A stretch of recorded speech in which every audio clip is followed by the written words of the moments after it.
ఈ మధ్యకాలంలో మనలో చాలామందికి ఎవరిని పూజ్యభావంతో చూడాలో, ఎవరిని గౌరవప్రదంగా చూడాలో అర్థం కావట్లేదు.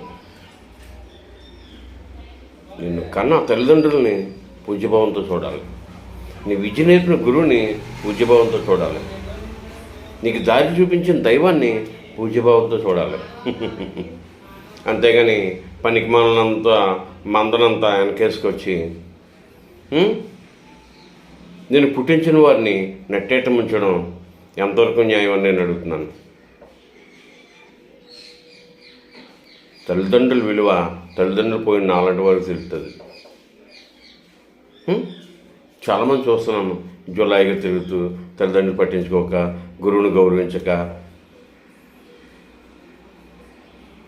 అనాలోచిత నిర్ణయాలతో అవాంఛనీయమైన జీవితానికి